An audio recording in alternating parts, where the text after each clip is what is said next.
Tuesday, May 19, 2015, 3 seconds to midnight. Learn this mystery now, daughter, you may write, for it is I, your Savior, who stretched forth my hands upon the cross and who died and shed my blood for the sins of all men, for all time, and then rose on the third day. This is an important concept I wish you to understand, and my bride must learn these deeper mysteries of my kingdom. She is ready to receive such impartation. I will speak of the eternal moment of now and the meaning of having faith like a child.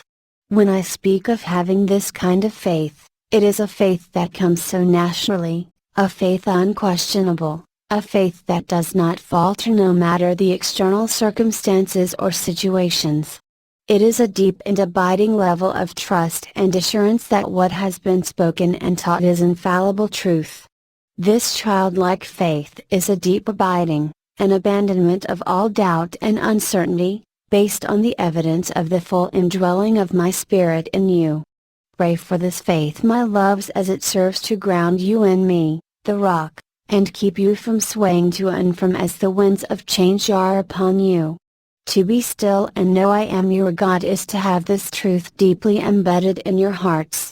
The more turbulent all is becoming around you, the greater the intensity of this, my peace and my security within. Did you see how this faith will carry you through any and all challenges and will propel you deeper and deeper into intimacy with me?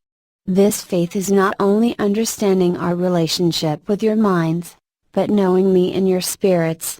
This knowing that neither life nor death, angels or principalities, powers or forces of darkness, sickness, famine or plague could ever separate you from the love I have for you. We, my loves, are one in our Father and one in spirit and in truth. When this level of faith is exhibited, you are called my overcomers. Many are the promises I have for those who will overcome. I will teach you from the tree of life and you will forever be with me in my kingdom. I will give you victory over life and over death, and no manner of evil will ever prevail against you. It is given unto you, my overcomers, to rule and reign with me in my kingdom, and righteousness and justice will prevail. You will be victors in the eyes of the one and only sovereign God of all, our Father Adonai and Elohim.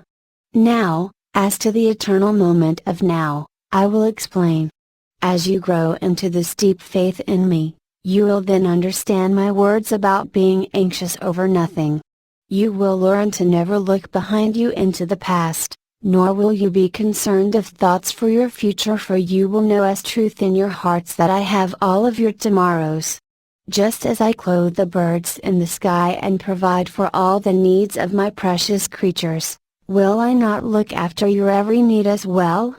It is written and it shall be so. So hence, this deep faith allows you to stay always in the eternal moment of now, as in my kingdom there is no such thing as time. You are then able to focus on being with me fully in the now, not looking forward, not looking behind you, but abiding in my heart while experiencing true, great tranquility. Man defines this thing of time in a linear fashion, placing the focus on moving from point to point, task to task. To understand this deeper mystery, know that my ways are not man's ways. As you move into deeper levels of faith and maturity in me, instead of moving in a linear fashion, you learn more of me by the expansion of love with me in your hearts. Maturing in me is an ever-increasing and expanding of our hearts as you are drawn into the fullness of who I am within you. Think of this as a pebble thrown into the water. The ripples extend out from the center in small rings but then radiate out in ever-growing and ever-expanding waves that carry themselves outward continually. In my kingdom, the expansion of our love will never stop growing and becoming more and more radiant. Did you see the many, many ways in which I am limitless? Knowing me is a continual expansion of your hearts. And so I wish for you to pray and spend time with me asking for the greater understanding and clarity of what I am speaking here today. This is very important now for my people to understand with all that is coming your way. To whom much is given, much is required, but in me your reward is sure. Grasp this concept now, my loves, and allow me to use you to teach others. Go now in my peace and my love. Yeshua, I am the lover of your hearts.